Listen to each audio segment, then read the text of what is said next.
Welcome back to editors time.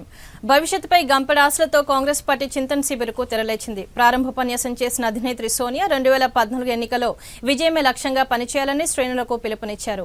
Party బలాలు బలహీనతపై ఆత్మపరిశీలన చేసుకుని ముందుకు సాగాలని కోరారు. ఇప్పటివరకు బలంగా ఉన్న రాష్ట్రాలను కాంగ్రెస్ ఇప్పుడు బలహీనపడుతోందని సోనియా ఆవేదన వ్యక్తం చేశారు. మహిళల భద్రతే కాంగ్రెస్ ఎజెండాగా చెప్పుకొచ్చారు. ఎన్ని అవరోధాలు ఎదురైనా రానున్న ఎన్నికల్లో కాంగ్రెస్ ను అధికారంలోకి తేవడానికి నేతలంతా కలిసికట్టుగా ఉండాలని మేడం హితబోధ చేశారు.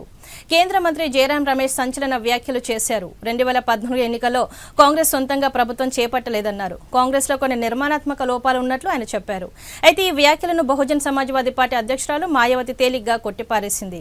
జయరాం రమేష్ పాత పాటే పాడారని, కాంగ్రెస్ ఇతర పార్టీల సహకారంతోనే ప్రభుత్వాన్ని నెట్టుకొస్తుందని ఆమె తెలిపారు. యూపీఏ 1 కూడా ఇతర పార్టీల సహకారంతోనే సాగిందని, ఆ పార్టీలే మరోసారి కాంగ్రెస్ తో జతకట్టే అవకాశాలున్నాయని మాయావతి జోస్యం చెప్పారు.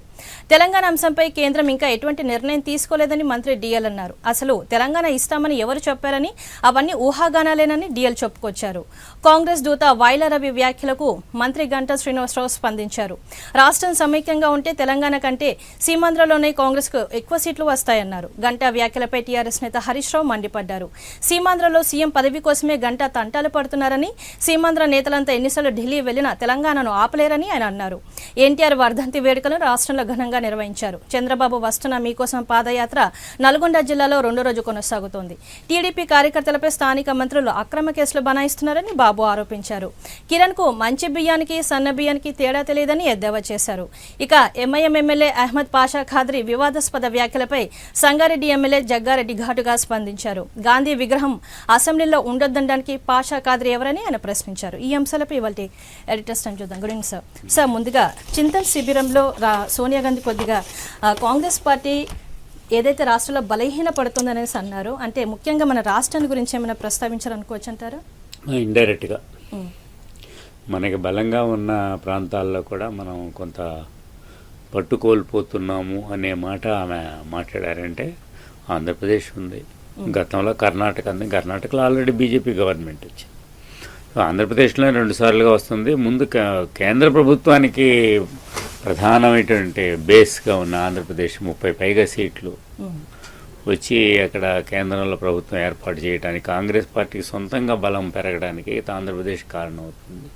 అలాంటి చోట ఇవాళ ఇటు తెలంగాణలో కానీ అటు అవతల ఆంధ్రాలో కానీ కొన్ని ప్రాబ్లమ్స్ వస్తున్నాయి. కాబట్టి ఇది ప్రాబ్లము మన కాంగ్రెస్ పార్టీకి బలంగా ఉందని చోట. తమిళనాడులో కూడా అంతే, జయలలిత వచ్చింది. జయలలిత ఇది యాంటీ కాంగ్రెస్, డిఎంకే దెబ్బతింది, జయలలిత వచ్చింది. ఇట్లా ఆంధ్రప్రదేశ్ అయితే డైరెక్ట్గా కాంగ్రెస్ పార్టీ దెబ్బతిన్నట్టు కనబడుతుంది. సో యూపీ, ఉత్తరప్రదేశ్ వగైరా రాష్ట్రాల్లో పెద్ద తేడా ఏం లేదనుకోండి. ఇక గుజరాత్లో పోయింది, హిమాచల్ ప్రదేశ్ కలిసింది. బట్ ఆంధ్రప్రదేశే ప్రధానంగా ఈ కేటగిరీలో చూసినప్పుడు కాంగ్రెస్ పార్టీ బలహీనపడుతుంది. సో మనం పట్టు కోల్పోతున్నాము అనేటువంటి ఆమె చెప్పిన మాట ఖచ్చితంగా ఆంధ్రప్రదేశ్కి వర్తిస్తుంది. డైరెక్ట్గా ఆమె చెప్పలేదు కానీ ఖచ్చితంగా వర్తిస్తుంది. అండ్ సోనియా గాంధీ గారు చింతన బయటకు కాబట్టి ఆత్మపరిశీలన ప్రధానం అని ఆమె చెప్పారు. ఆత్మపరిశీలన చేసుకోవాలి, మన బలాలు ఏంటి, మన బలహీనతలు ఏంటి అన్నప్పుడు సహజంగానే ఆమె కూడా కొంత ఆత్మపరిశీలన చేసుకోవాలి. కాంగ్రెస్ పార్టీ యొక్క విశ్లేషణ, కాంగ్రెస్ పార్టీ బలాబలాలు ఏంటి, బలహీనతలు ఏంటి వగైరా చేసినప్పుడు ఈ పాయింట్ ఒకటి చెప్పారు. మన యూనిటీ లేకపోవటం ఒకటి చెప్పారు. తర్వాత మన యొక్క ప్రోగ్రామ్స్ గురించి చెప్పారు. ఇట్లా రకరకాలుగా కాంగ్రెస్ పార్టీ ఎదుర్కొన్న సమస్యలు మళ్ళీ 2014లో మనం అధికారంలోకి రావాలంటే ఏం చేయాలి, ఇది మనందరం కూడా మనసుపై మాట్లాడుకోవాలా, మనం ఐక్యంగా ఉండాలా, లీడర్షిప్ని డెవలప్ చేసుకోవాలా. ఇట్లా కొన్ని బ్రాడ్గా, కొంచెం ఎక్కువ స్పీచ్ ఏం కాదు, పెద్ద మరీ సుదీర్ఘంగా ఏం మాట్లాడలేదు, బ్రాడ్గా కొంచెం స్థూలంగానే ఇక మాట్లాడింది. ఆ పాయింట్ చెప్పుకుంటూ వెళ్ళారు. సో కాంగ్రెస్ పార్టీ ఈసారి డెఫినెట్గా అధికారంలో రాదు, యూపీ అధికారంలోకి రాదు అన్న అభిప్రాయం దేశవ్యాప్తంగా వ్యాపించి బలపడుతున్న పరిస్థితుల్లో ఆమె ఈ చింతన బయటకు పెట్టారు. శిబిరం ఏదన్నానండి, మేధోమథనం శిబిరం ఏదైందో ఈ శిబిరంలో మాట్లాడింది కూడా ఖచ్చితంగా కాంగ్రెస్ పార్టీకి 2014 ఎన్నికలకి మార్గదర్శకం, లేకపోతే దిశ నిర్దేశించేటువంటి ఒక శిబిరంలాగా ఉండాలని గతంలో కూడా కాంగ్రెస్ పార్టీ ఇలాగే సూరజ్కుండ్లో కానీ లేకపోతే ఇంకో చోట 2-3 చోట్ల గతంలో చేసింది కదా.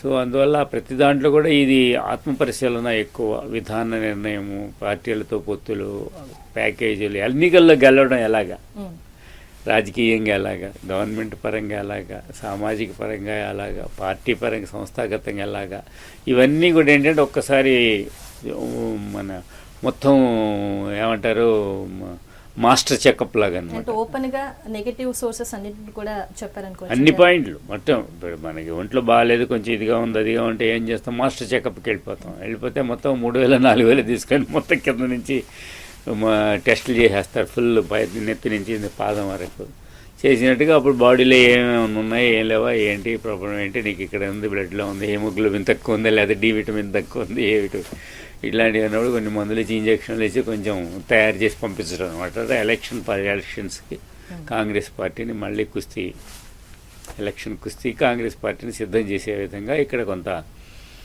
మనం ఒక యోగశాల లాంటిది అనమాట చేస్తున్నారు. ఆమె దానికి ఇనిషియేట్ చేశారు. వాళ్ళు మాట్లాడుతూ ఉన్నారు, కాంగ్రెస్ పార్టీకి ఉన్న ఇబ్బందులు ఏంటి, ఏం చేయాలి ఏంటి అనేది మాట్లాడుతూ ఉన్నారు. బట్ ఇదేంటంటే బ్రాడ్గా ఒక కాంగ్రెస్ పార్టీ మొత్తానికి ఒక ఊపు, ఒక దిశని నిర్దేశించడానికి ఉద్దేశించినటువంటి శిబిరం. అందుకని చాలా ఇంపార్టెన్స్ ఇస్తున్నారు దేశవ్యాప్తంగా మీడియా కానీ ఇతరత్ర కూడా. ఇక్కడ ఏం జరగబోతుంది, ఏం జరుగుతుంది, కొన్ని సరే మనకి ఆంధ్రప్రదేశ్ అనేటప్పటికీ కాంగ్రెస్ పార్టీ చాలా ఇబ్బందుల్లో ఉంది, ప్లస్ ఆంధ్రప్రదేశ్ ఇబ్బందుల్లో ఉంది. తెలంగాణ ఏర్పడాలక్కర్లేదా, ఆంధ్రప్రదేశ్ ఒకటే ఉంటుందా ఉండదా, లేకపోతే కాంగ్రెస్ పార్టీ ఉంటుందా ఉండదా, ఎక్కడేమో ఎలా ఉంటుంది, తెలుగుదేశం పార్టీ, ఇట్లా ఆంధ్రప్రదేశ్లో కూడా చాలా గందరగోళం. సో ఈ పరిస్థితుల్లో కూడా అక్కడ ఏదో జరుగుతుంది, అక్కడ ఇండైరెక్ట్గా చేస్తుంది. ఇండైరెక్ట్గా అయితే ఖచ్చితంగా చర్చ జరుగుతుంది. ఆంధ్రప్రదేశ్ నాయకులు ఎవరైనా మాట్లాడినప్పుడు కానీ, మరి పిసిసి ప్రెసిడెంట్ ఏమైనా మాట్లాడతాడా, ఇంకోళ్ళు మాట్లాడతారు, ఏం మాట్లాడతారు, ఇవన్నీ కూడా కొంత ప్రస్తావన రావచ్చు అక్కడ కూడా.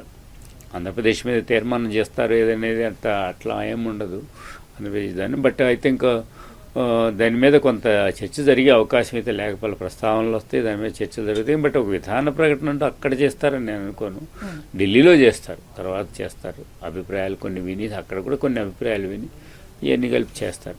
అంటే రాహుల్ గాంధీ ప్రసంగం ఏమైనా ఇందులో మెయిన్ అట్రాక్షన్ గా నిలిచే అవకాశం ఏమైనా ఉంటుందని? రాహుల్ గాంధీ ఎప్పుడైనా కదా భవిష్యత్తు ఆశాకిరణం ఆయనే కదా. ఇప్పుడు వర్తమానం సోనియా గాంధీ, భవిష్యత్తు ఆయన కాబట్టి నేచురల్గా రాహుల్ గాంధీ 2014కి ఆయనే ప్రైమ్ మినిస్టర్ క్యాండిడేట్ అంటున్నారు. ఈ శిబిరంలో జైపూర్లోనే ఆయన క్యాండిడేట్గా ప్రైమ్ మినిస్టర్ క్యాండిడేట్ డిక్లేర్ చేస్తారని అంటున్నారు. అట్లా ప్రైమ్ మినిస్టర్ క్యాండిడేట్ని డిక్లేర్ చేస్తే జవహర్లాల్ నెహ్రూ ఫ్యామిలీ నుంచి, ఇందిరాగాంధీ ఫ్యామిలీ నుంచి, లేదా రాజీవ్ గాంధీ ఫ్యామిలీ నుంచి, వీళ్ళ నుంచి ఒకరు డిక్లేర్ చేసేది ఏముందండి, సెల్ఫ్ డిక్లరేషన్, ఇది ఆటోమేటిక్ డిక్లరేషన్. బట్ రాహుల్ గాంధీని ప్రొజెక్ట్ చేస్తున్నారు. సో యూత్ అనేది ప్రధానంగా కొత్త లీడర్షిప్, కొత్త రక్తం అనేది పెట్టుకొని చేస్తూ ఉంటారు. రాజీవ్ గాంధీ వచ్చినప్పుడు అలాగే చేసింది కాంగ్రెస్ పార్టీ, 21st సెంచరీ అని స్లోగన్ ఇచ్చింది. ఇప్పుడు సోనియా గాంధీ వచ్చినప్పుడు కూడా కొత్త రక్తము, కొత్త ఆలోచనలు, కొత్త న్యూ జనరేషన్ పాలిటిక్స్ ఇవన్నీ కూడా మాట్లాడుతూ ఉన్నారు. సో సహజంగానే రాహుల్ గాంధీ, సోనియా గాంధీ తర్వాత అత్యంత ఆకర్షణీయంగా ఉండేది, అందరూ ఎదురు చూసేది సోనియా గాంధీ, రాహుల్ గాంధీ యొక్క ఉపన్యాసం, అందులో సందేహం లేదు.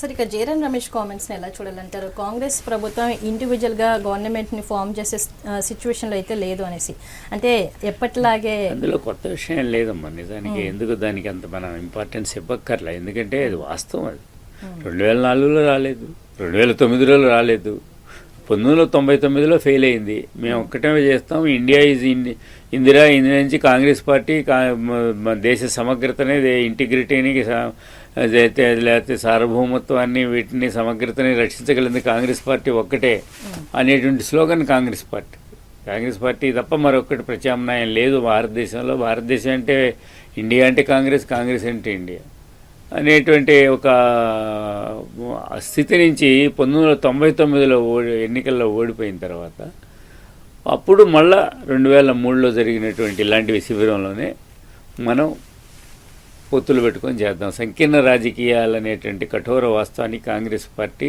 అంగీకరించింది, తలొగ్గింది. అప్పుడు ఎవరి మిత్రపక్షాలను వెతుక్కొని చేసింది. దానిలో భాగంగానే టీఆర్ఎస్ ఇక్కడ ఆంధ్రప్రదేశ్లో కూడా టీఆర్ఎస్తో పొత్తు పెట్టుకుంది. అండ్ మహారాష్ట్ర కానీ ఇక్కడ కానీ ఇంకో చోట కానీ ఎక్కడెక్కడ ఎవరెవరు కలిసి వస్తే వాళ్ళతో పొత్తులు పెట్టుకొని ఒంటరిగా పోటీ చేసే పరిస్థితి నుంచి సంకీర్ణ రాజకీయాల దశలో కాంగ్రెస్ పార్టీ ప్రవేశించింది. సో అందువల్ల ఇదేం కొత్త విషయం. 2004లో కాంగ్రెస్ పార్టీ సొంతంగా అధికారంలోకి రాలేదు, మిత్రపక్షాలతోటి వచ్చింది యూపీఏ 1. 2009లో కాంగ్రెస్ పార్టీ ఒంటరిగా అధికారంలోకి రాలేదు, మిత్రపక్షాలతోటి కలిసే వచ్చింది. అందువల్ల 2014 అయినా అంతే. సో ఐడెంటిఫైయింగ్ మిత్రపక్షాలను ఐడెంటిఫై చేయటం, ఎవరు కలిసి వస్తారు, సంకీర్ణ రాజకీయాలు ఎవరు ఎక్కువ ఎన్ని మిత్రపక్షాలని ప్రాంతీయ పక్షాలని ఎవరు కలుపుకోగలిగితే వాళ్ళది అధికారం వచ్చే పరిస్థితి ఉంది. Congress party because of it's secular image, ఒక లిబరల్ సెక్యులర్ మిడిల్ పాత్ మధ్య మార్గంలో ఉన్నటువంటి ఒక సరళి, ఒక ఏమంటారు లిబరల్ పాలసీ అంటామండి, ఉదారవాద విధానాలు, వీటన్నిటి వల్ల కాంగ్రెస్ పార్టీ అంటే ఎవరు it's nobody's party, everybody's party Congress party, దానికి ముందు ఇమేజ్. అందువల్ల కాంగ్రెస్ పార్టీలోకి అట్రాక్ట్ చేయగలుగుతున్నారు. భారతీయ జనతా పార్టీ అంటే భారతీయత లేకపోతే హిందుత్వ ఇట్లాంటి రకరకాల ప్రాబ్లమ్స్ ఉన్నాయి. యాంటీ ముస్లింలు వ్యతిరేకంగా ఉన్నారు, క్రిస్టియన్లు వ్యతిరేకంగా ఉన్నారు. ఎన్డీఏ గవర్నమెంట్ ఉన్నప్పుడు క్రిస్టియన్లు ఒరిస్సాలో జరిగిన సంఘటనలు కానీ, తమిళనాడులో జరిగిన సంఘటనలు కానీ, ఇలాంటి కొన్ని చోట్ల ఇప్పుడు క్రిస్టియన్స్ అంతా వ్యతిరేకం అయ్యారు. అంటే జనరల్గా మైనారిటీస్ వ్యతిరేకం అయ్యారు భారతీయ జనతా పార్టీ. సో ఇలాంటి పరిస్థితుల్లో కాంగ్రెస్ పార్టీకి అడ్డండి గీతను బట్టే కదా, ఏది పెద్ద గీత ఏది చిన్న గీత అని. భారతీయ జనతా పార్టీకి మైనస్లన్నీ కాంగ్రెస్ పార్టీకి ప్లస్లే. ఇప్పుడు ఇంత చేస్తున్న జగన్మోహన్ రెడ్డి యూపీఏకి సపోర్ట్ చేస్తానన్నాడు కానీ ఎన్డీఏకి సపోర్ట్ చేస్తాను అనలేదు కదా. కాంగ్రెస్ పార్టీ మొదటి ద్రోహి, మొదటి తెలంగాణ ద్రోహి, మొదటి శత్రువు ఇన్ని మాట్లాడిన వాళ్ళు ఇవాళ కూడా కాంగ్రెస్ పార్టీలో వెళ్ళడానికి సిద్ధంగా ఉంది కానీ టీఆర్ఎస్ బీజేపీలో వెళ్ళడానికి సిద్ధంగా లేదు కదా. సో అందువల్ల రాజకీయంగా చూసినా ఇప్పుడు అధికారం ఉన్న పార్టీ ఒక కారణము, రాజకీయంగా చూసినా కూడా మైనారిటీ వీళ్ళందరూ వ్యతిరేకం కాకుండా ఉంటారు. మనకి కలిసి వస్తుంది వాళ్ళు కాకపోతే రేపైనా అనేది కూడా ఏంటంటే కాంగ్రెస్ పార్టీ కలిసి వస్తుంది. అందువల్ల జయరాం రమేష్ చెప్పిన దాంట్లో కొత్త విషయం ఏం లేదు. కాంగ్రెస్ పార్టీ మళ్ళీ అధికారంలోకి రాదు. యూపీఏతో మొత్తం మిత్రపక్షాలతో కలిసిన యూపీఏ కూడా యూపీఏ 3 అనేది ఈసారి అధికారంలో రాదు అనేటువంటి ఇప్పుడు చాలామంది జోస్యం చెప్తున్నారు. కాంగ్రెస్ ఒక్కటో పక్కన పెట్టండి, అసలు మిత్రపక్షాలతో కలిసి కూడా కాంగ్రెస్ పార్టీ ఈసారి అధికారంలో రాదనే వాళ్ళు చాలామంది ఉన్నారు. అందువల్ల జయరాం రమేష్ చెప్పిన దాంట్లో కొత్త విషయం లేదండి.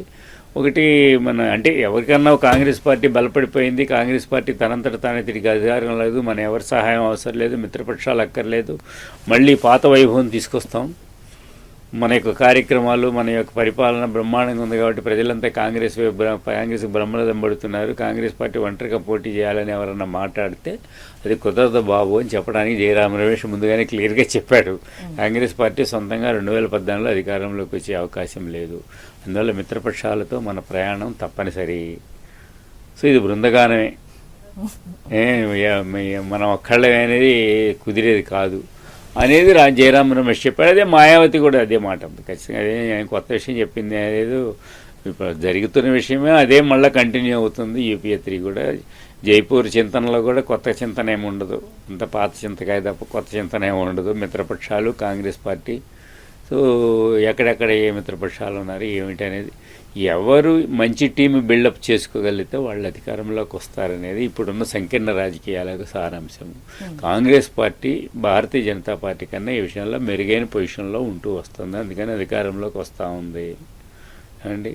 సో ఇప్పుడు 2014కి వచ్చేటప్పటికి పరిస్థితి ఎలా ఉంటుంది, అసలు Congress party itself UPA 2 యొక్క లెథార్జీ లేకపోతే ఒక విధమైనటువంటి నిర్లిప్తత అనండి, లేకపోతే అలసత్వం అనండి, ల్యాక్ ఆఫ్ అడ్మినిస్ట్రేషన్ అనండి, వీటన్నిటి వల్ల ఒక నిరాశాపూరిత వాతావరణం ఏర్పడింది. ఇన్సెన్సిటివ్నెస్ ఆఫ్ ది గవర్నమెంట్, సమస్యల పట్ల స్పందించకపోవటము, ఈ ముఖ్యంగా ఈ రేపులు కానీ లేకపోతే అవినీతులు కానీ ఇలాంటి సామాజిక సమస్యలు కానీ అత్యంత భయంకరమైన అవినీతి సమస్యలు కానీ వీటి మీద స్పందించకపోవటం, ఎక్కడ చూసినా అవినీతి బయటపడటం, సిబిఐ ఎంక్వైరీలు పెరగటం, కోర్టులు ఎంక్వైరీలు చేయించటము, ఇవన్నీ ఏంటంటే గవర్నమెంట్ యొక్క ఫెయిల్యూర్ కానీ గవర్నమెంట్ యొక్క ఇర్రెలవెన్స్ని కొంత పెంచుతున్నాయి.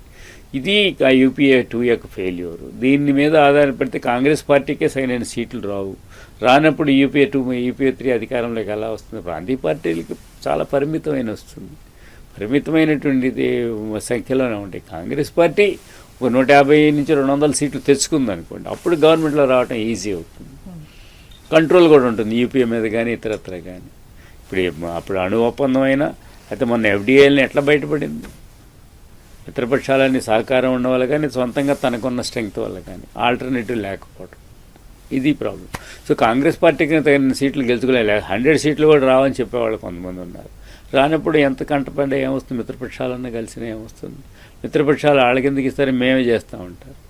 ఇప్పుడు ములాయం సింగ్ 45 సీట్లు గెలిచాడు అనుకోండి అక్కడ యూపీ ఉత్తరప్రదేశ్లో, నేను ఎందుకు సపోర్ట్ చేయాలి? నన్నే నువ్వు సపోర్ట్ చేయంటారు. మిగతా 3-4 ప్రాంతీయ పార్టీలు కలుపుకొని 100 సీట్లు అయినాయి అంటే మేము 100 సీట్లు ఉన్నాం, మేము ఉంటేనే గవర్నమెంటు, మాకే సపోర్ట్ చేయండి అనొచ్చు. ఇది 89లో ఎన్డీఏ నేషనల్ ఫ్రంట్, 96లో యునైటెడ్ ఫ్రంట్ లాగా ఇక్కడ ఒక రీజనల్ ఫ్రంట్, ఫెడరల్ ఫ్రంట్ ఏదో పెట్టచ్చు. పెట్టి మరి వాళ్ళు కూడా అడగచ్చు పవర్. అందువల్ల there is no guarantee. Jairam Ramesh చెప్పిన దాంట్లో పెద్ద ప్రమాదకరమైంది, అంత ఆందోళన చెందేంత పరిస్థితి ఏం లేదు. సార్, ఇప్పుడు ఈ శిబిరంలో తెలంగాణ అంశానికి సంబంధించి ఏదైనా మాట్లాడే అవకాశం ఏమైనా ఉంటుందంటారా? ఇందాక మనం చూసాం ఒక విస్పష్ట ప్రకటన రావచ్చు అనేసి ఇందాకనే ఒక బ్రేకింగ్ న్యూస్ రావడం జరిగింది. ఒకవైపు శిబిరం జరుగుతుంది, మరోవైపు ఇలాంటి ప్రకటనలు. అంటే 27వ తారీఖు ప్రకటన రావటం అనేది అది లెక్కలో నెల రోజులు అయ్యేటప్పటికి 1వ తారీఖు వస్తే నెల మారినట్టే కదా, నెల రోజులు అయిపోతుంది. 28వ తారీఖు అఖిలపక్ష సమావేశం జరిగింది, 27వ తారీఖు నెల రోజులు ముగుస్తుంది. 28వ తారీఖు అంటే నెలకు దాటి ఒక రోజు వస్తుంది కదా, అంతే కదా. 31వ తారీఖు తోటి నెల అయిపోతుంది, 1వ తారీఖుతో కొత్త నెల వచ్చింది కదా. అలాగా ఇది కూడా 27వ తారీఖు వరకే నెల, 28వ తారీఖు అయితే నెల దాటిపోయినట్టే కదా. స్ట్రిక్ట్ లేదు రూల్ ప్రకారం 27. అందుకని 27వ తారీఖున స్టేట్మెంట్ ఇస్తానన్నారు. 27వ తారీఖు స్టేట్మెంట్ అనేది ఒక స్టేట్మెంట్ ఫ్యాక్ట్. వాళ్ళు కనుక ఆ వాయిదా వేయకపోతే, వాయిదా వేసే సూచనలు ఇప్పుడైతే కనబట్టలేదు కానీ టెంపర్స్ పెరుగుతున్నాయి, రెండు వైపులా టెంపర్స్. సీమాంధ్ర ప్రాంతంలో కూడా కొంత వేడి పెరుగుతుంది. సో తెలంగాణ ఇవ్వడానికి అనుకూల పరిస్థితులు కనబడుతున్నాయి, రాబోతుంది అది ఇది అనేది ఒక వాతావరణం ఎప్పుడైతే ఉంది. ఫర్ ఏ చేంజ్ ఏంటంటే సీమాంధ్ర మంత్రులు చెప్తున్నారు తెలంగాణ వస్తుందని. తెలంగాణ వాళ్ళకన్నా ముందు వాళ్ళు చెప్తున్నారు. చెప్పింది ఎవరు? దానం చెప్పాడు. దానం కూడా తెలంగాణ కావాలని గట్టి కోరినవాడు ఏం కాదు, హైదరాబాద్ సెపరేట్ స్టేట్ కావాలన్నవాడే అతను మొదటి నుంచి. అతను తెలంగాణ వచ్చిన నాకు సంకేతాలు ఉన్నాయి అన్నాడు. ఏమంటే అక్కడ నుంచి ఇప్పుడు టీజీ వెంకటేష్ దెబ్బతోటి అసలు తెలంగాణ ఏర్పడిపోయిన ఫీలింగ్ వచ్చేసింది.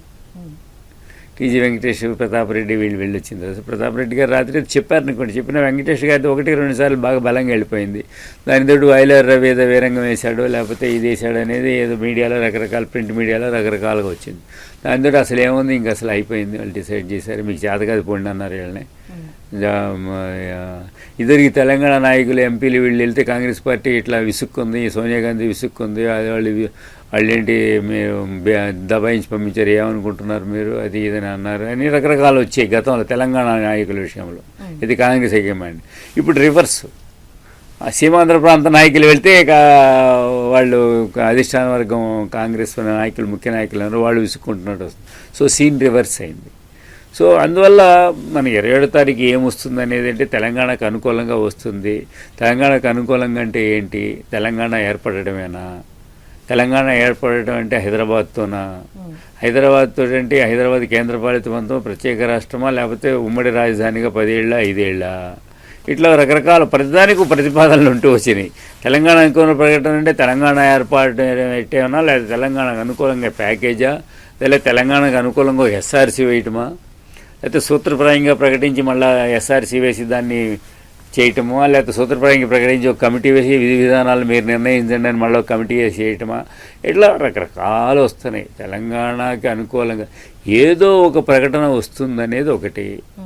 ఏంటంటే మనం ఉన్న పరిస్థితులు, ఒక ఢిల్లీలో ఉన్న వాళ్ళ కామెంట్స్, వీటన్నిటిని బట్టి, జడ్జి గారి కామెంట్లను బట్టి మనం రేపు నిజంగా జడ్జిమెంట్ అలా వస్తుందని చాలాసార్లు మన ఎక్స్పెక్టేషన్లు కరెక్ట్ కాకపోవచ్చు. ఒకసారి ఒక రకం కామెంట్ చేస్తారు, ఏది వాదోపవాదాల సమయంలో, జడ్జిమెంట్ ఇంకో రకంగా ఉండొచ్చు.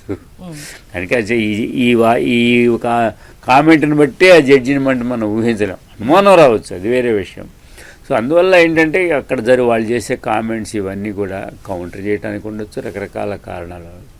తెలంగాణ విషయంలో 27వ తారీఖు స్టేట్మెంటు ఇవ్వడానికి తెలంగాణ ఖచ్చితంగా ఇస్తారా లేకపోతే ఏదన్నా వేరే విధంగా ఇస్తారా? అలాంటప్పుడు ఎక్కడ లాండా? ఇప్పుడు డీజీపీని వీళ్ళని వెళ్ళడంతో అసలు ఇదంతా అయిపోయిందనే ఫీలింగ్ వచ్చింది. అది కూడా డీజీపీని సిఎస్ని వెళ్ళడంతో. సో డీజీపీ వాళ్ళ నైట్కి వస్తున్నాడు. ఆయన వస్తే ఏమో తెలుస్తుందో తెలియదు. మరి ఆయనకైనా చెప్పారో లేదో మీరు అలర్ట్నెస్ ఎలా ఉందని. బట్ వాళ్ళకి తెలియకుండా ఉండదు, ఎందుకంటే పోలీసులు తెలియకుండా ప్రిపేర్డ్నెస్ బట్టి తెలిసిపోతుంది. ఆంధ్రాలో ఏం పెట్టారు, హైదరాబాద్లో ఏం పెట్టారు, తెలంగాణ జిల్లాల్లో ఏం పెట్టారని అడిగితేనే తెలిసిపోతుంది. కానీ నువ్వు ఎక్కడ సెక్యూరిటీ నీకు కావాలో మొత్తం అక్కడంతా డిప్లాయ్ చేయండి, మీరు ఎంత నిమిషాల్లో ఎక్కడికి మూవ్ చేయగలవని అడిగినా తెలిసిపోద్ది కదా. కొంచెం ఇండికేషన్ పట్టుకోగలరు, పోలీసులు పట్టుకోకుండా ఎందుకుంటారు, అందులో వాళ్ళకి తెలియకుండా ఉండదు. సో కొంత ఇండికేషన్ ఉండొచ్చు. బట్ తెలంగాణ అనుకూలం అనేది ఏ స్థాయి, ఏ విధమైన అనుకూలత అనేది చూడాలా. మరి ఆల్రెడీ ఇంకేమో 9 రోజుల్లోకి వచ్చేసింది. చింతన బయటికి వెళ్ళిపోతే వారం రోజుల్లోకి వచ్చేస్తుంది. సో రిపబ్లిక్ డే, దేశ రాజ్యాంగం మనకు వచ్చినటువంటి అమల్లోకి వచ్చిన రోజు అతి ముఖ్యమైనటువంటి ఫంక్షన్.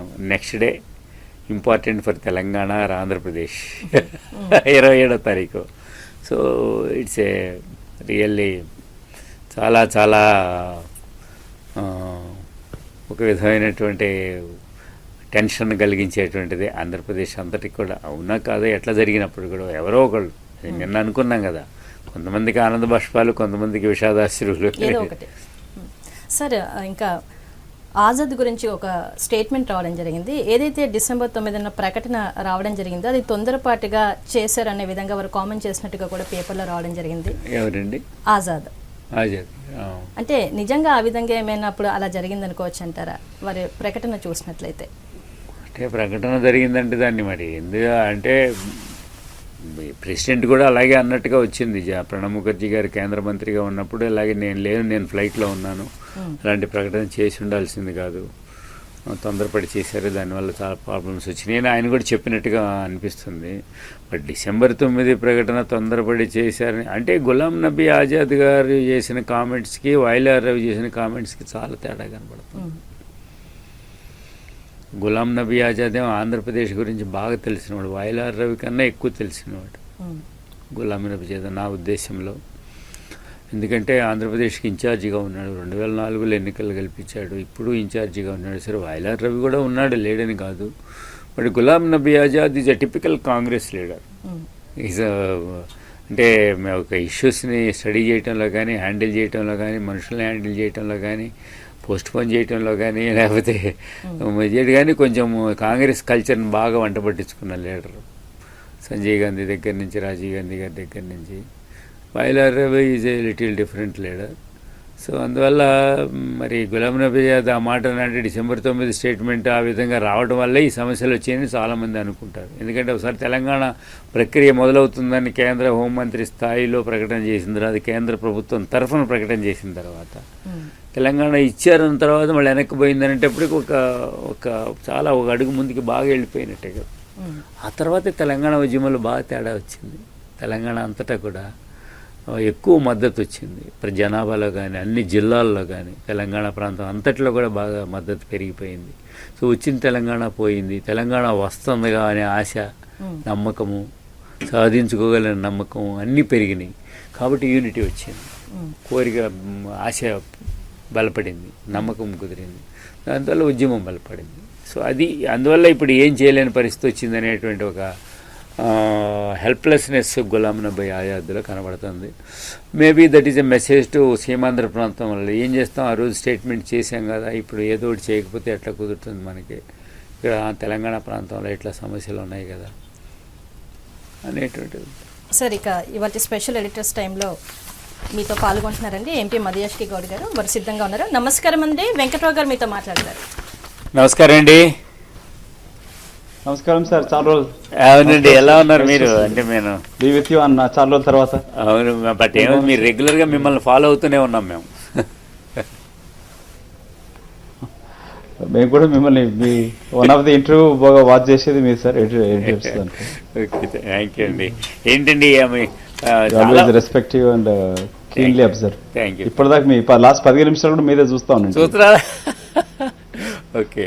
మధుయాష్ గారు ఒక తేడా కనపడుతుంది. ఇప్పుడు తెలంగాణ 27వ తారీఖు స్టేట్మెంట్ వస్తుందనేది మనకి పోలీసు వర్గాల నుంచి కానీ ఇతరత్ర స్టేట్మెంట్ న్యాచురల్గా నెల రోజులు అవుతుంది కాబట్టి 27వ తారీఖే రావాలా, తప్పితే 28వ తారీఖు రావచ్చు ఒక రోజు ఆలస్యంగా. బట్ దానికన్నా డేట్ కన్నా ముఖ్యంగా ఏ స్టేట్మెంట్ వస్తుంది, ఏ విధమైన నిర్ణయం వస్తుంది అనేది ఇప్పుడు అందరి ఉత్కంఠ కూడా. బట్ ఒక మార్పు ఏంటంటే మధుయాష్ గారు ఈసారి సీమాంధ్ర నాయకులు తెలంగాణ రాబోతుంది, తెలంగాణ సంకేతాలు అని చెప్తున్నారు. దానవ నాగేంద్ర గారిని పక్కన పెడితే, దానవ నాగేంద్ర గారు కూడా వేరే కేటగిరీ కింద లెక్క తెలంగాణ లీడర్లలోనే. బట్ ఆయన పక్కన పెడితే సీమాంధ్ర ప్రాంతానికి చెందినటువంటి నాయకులే ఢిల్లీ వెళ్ళి వచ్చిన తర్వాత వాళ్ళని కసురుకున్నట్టుగా, వాళ్ళని నిలదీసినట్టుగా వార్తలు వచ్చినాయి. అందుకని వీళ్ళు తెలంగాణ రాబోతుంది, మీరు ఖచ్చితంగా వస్తుంది అనేటువంటి మాటలు వస్తున్నాయి. దీన్ని ఎట్లా మీరేమనుకుంటున్నారు? మీ ఇన్ఫర్మేషన్ ఏంటి? వాళ్ళకి వచ్చిన ఇన్ఫర్మేషన్ కరెక్టేనా? ఎట్లా అది ఆ ఇన్ఫర్మేషన్ నిలబడపోతుందా 27వ తారీఖున వరకు? ఏం జరుగుతుందో చెప్పండి మీరు మీ ఇన్ఫర్మేషన్ ప్రకారం.